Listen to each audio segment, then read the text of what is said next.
All of his co-workers were gone. What could it mean? Stanley decided to go to the meeting room. Perhaps he had simply missed a memo.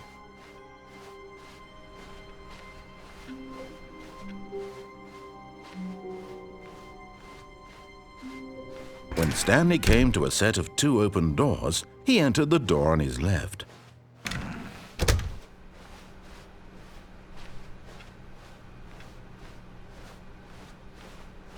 Yet there was not a single person here either.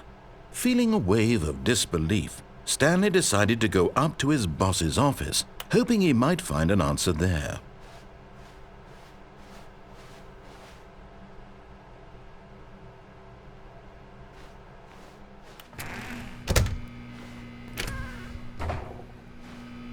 Stanley stepped into the broom closet, but there was nothing here, so he turned around and got back on track.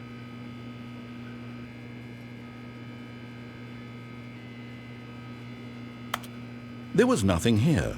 No choice to make, no path to follow, just an empty broom closet. No reason to still be here.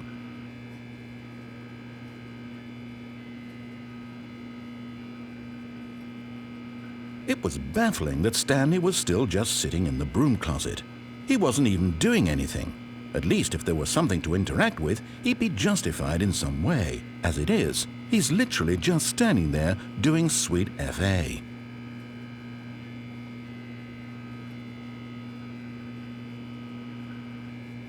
Are you really still in the broom closet? Standing around doing nothing? Why? Please offer me some explanation here. I'm genuinely confused.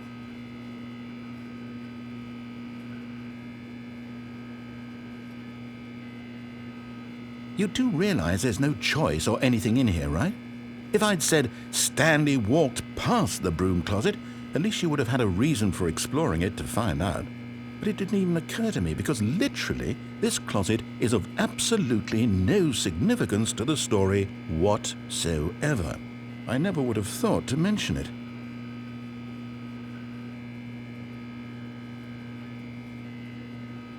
Maybe to you this is somehow its own branching path. Maybe when you go talk about this with your friends you'll say, "Oh, did you get the broom closet ending? The broom closet ending was my favorite." I hope your friends find this concerning.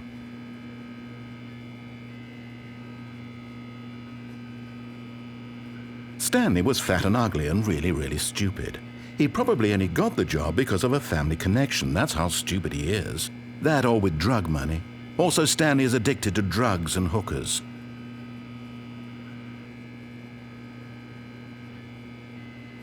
Well, I've come to a very definite conclusion about what's going on right now. You're dead. You got to this broom closet, explored it a bit, and were just about to leave because there's nothing here, when a physical malady of some sort shut down your central nervous system and you collapsed in front of your screen. Well, in a situation like this, the responsible thing is to alert someone nearby so as to ensure that your body is taken care of before it begins to decompose.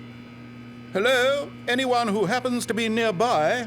The person at this computer is dead. They have fallen prey to any number of your countless human physiological vulnerabilities. It's indicative of the long-term sustainability of your species. Please remove their corpse from the area and instruct another human to take their place, making sure they understand basic first-person video game mechanics and filling them in on the history of narrative tropes in video gaming, so that the irony and insightful commentary of this game is not lost on them. All right, when you've done that, just step out into the hallway.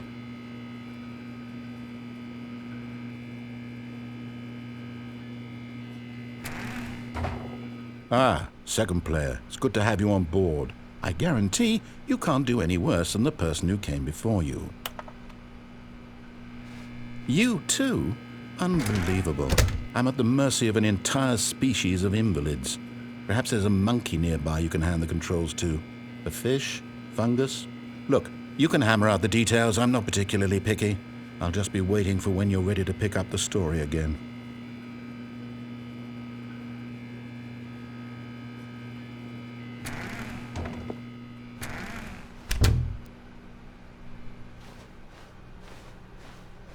Coming to a staircase, Stanley walked upstairs to his boss's office.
Stepping into his manager's office, Stanley was once again stunned to discover not an indication of any human life. Shocked, unraveled, Stanley wondered in disbelief who orchestrated this, what dark secret was being held from him. What he could not have known was that the keypad behind the boss's desk guarded the terrible truth that his boss had been keeping from him. And so the boss had assigned it an extra secret PIN number, 2845. But of course, Stanley couldn't possibly have known this.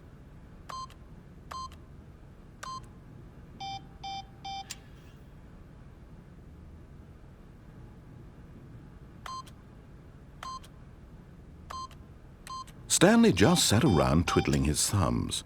Trying to input anything on the device was useless, since he could never possibly know that the combination was 2845. Yet incredibly, by simply pushing random buttons on the keypad, Stanley happened to input the correct code by sheer luck. Amazing! He stepped into the newly opened passageway.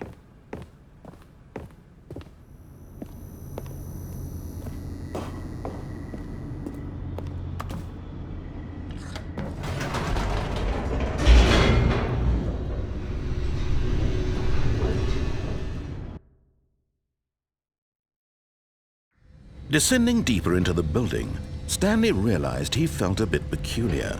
It was a stirring of emotion in his chest, as though he felt more free to think for himself, to question the nature of his job.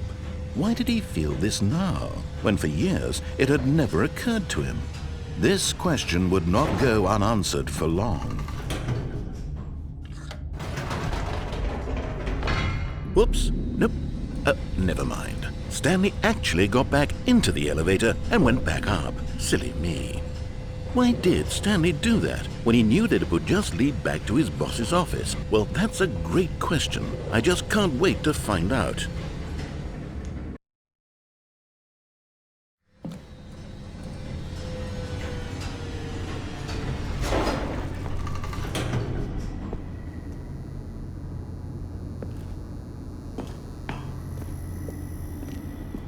Here we are, Stanley. It's your boss's office. Exactly the way it was before you got onto the elevator. It's still just exactly what it is. What a decision you've made to come up here and look at the office again. This has fleshed out the plot of the story in new and fascinating ways I could have never anticipated. It's that keen eye for storytelling that you have, an incisive rapid fire of critical plot points, one after the other, weaving a rich tapestry of uncompromising narrative. Wow! I'm bolted to the edge of my seat.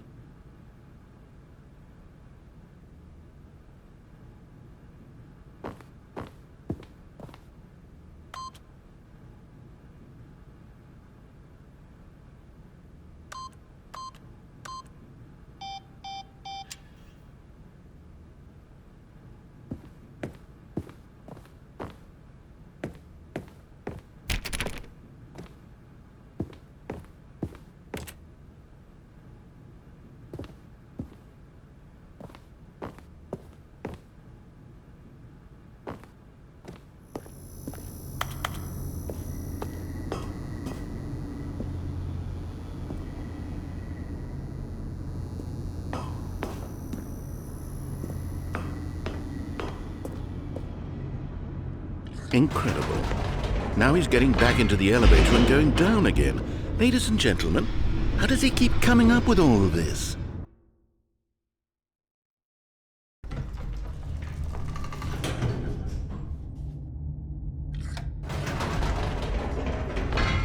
Did you think we were going to go forward down the spooky corridor? No.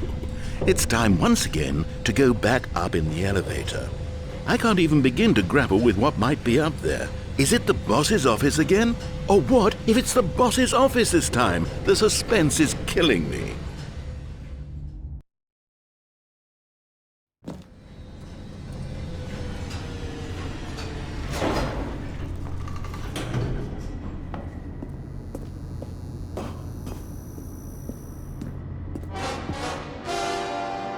Oh my God, it's the boss's office. This absolutely changes everything for me. Give me a time out here for a minute while I process this.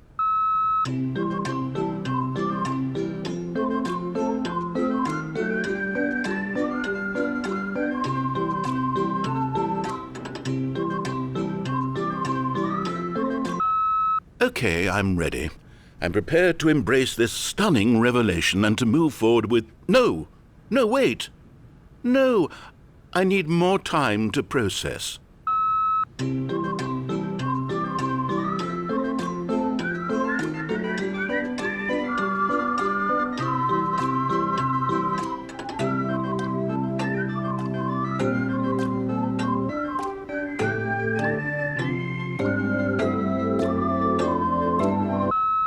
All right, I have fully come to terms with it.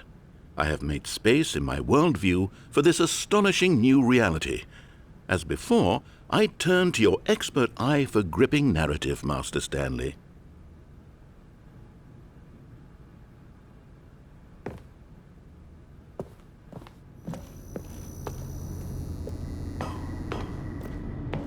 Of course, going back down in the elevator.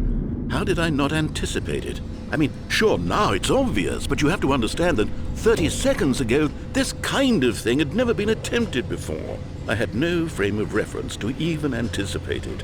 That's just how revelatory Stanley's decision-making is, a breath of fresh air in a landscape of storytelling that has grown stale and repetitive.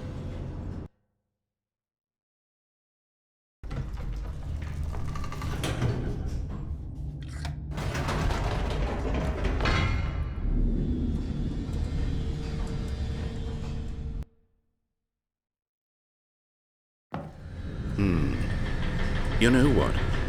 I've just thought of something. Hold on, let's stop for a moment. Don't you realize? It's the anticipation, Stanley. You and I, we have no way of knowing what will be at the top of this elevator. But the suspense, the agony of waiting and anticipating and having to guess, that's the real thrill. Oh, I simply don't want to let that feeling go. It's so precious, so fleeting. Why don't we take this elevator ride nice and slow? There we go. Isn't this so much more exciting? You know, Stanley, it seems like nowadays the only thing that audiences want is to be shocked as loudly and frequently as possible. They want big, explosive moments flung right in their faces from the very moment that things get started. But where's the tension? Where's the trust in the audience to build a slow and nuanced appreciation for the story, the characters?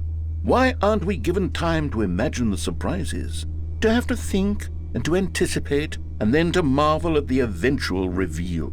This is storytelling, Stanley. What you and I are doing right now. This is the most exciting narrative to be developed in years, and it's really all because of you. You're the one who took this bold step of revisiting the exact same locations over and over. Truly, I mean it. This is unique and different. It's not like anything else out there. You see, I want stories that surprise me, Stanley. I want to have to think.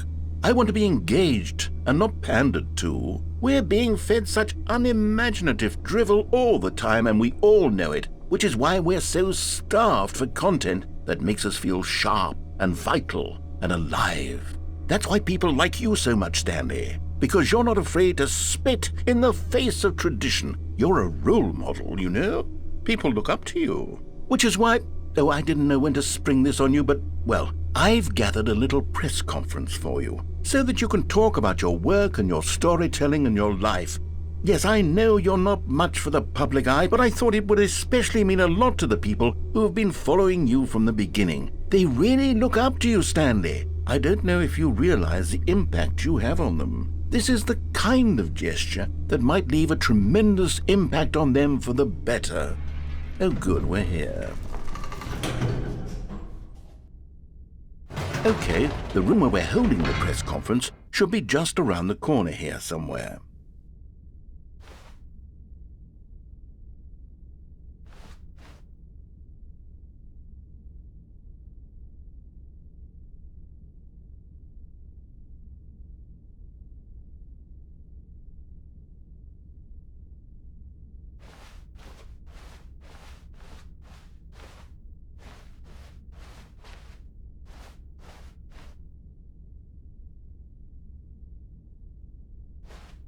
Ah, yes, here it is, just through this door.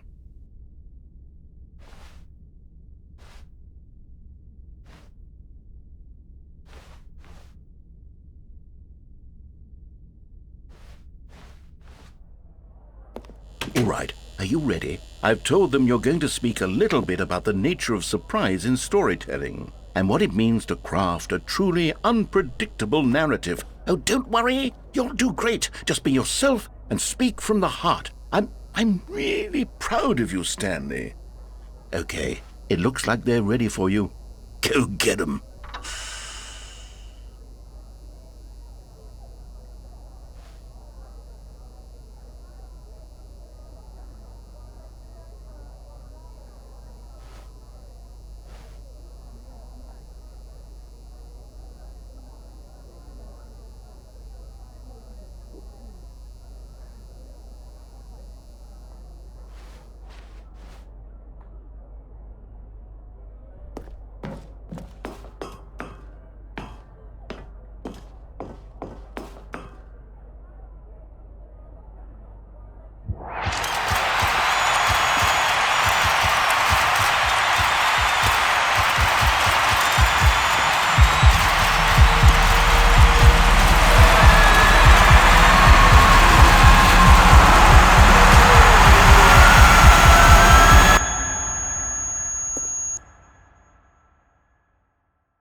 All of his co-workers were gone. What could it mean? Stanley decided to go to the meeting room. Perhaps he had simply missed a memo.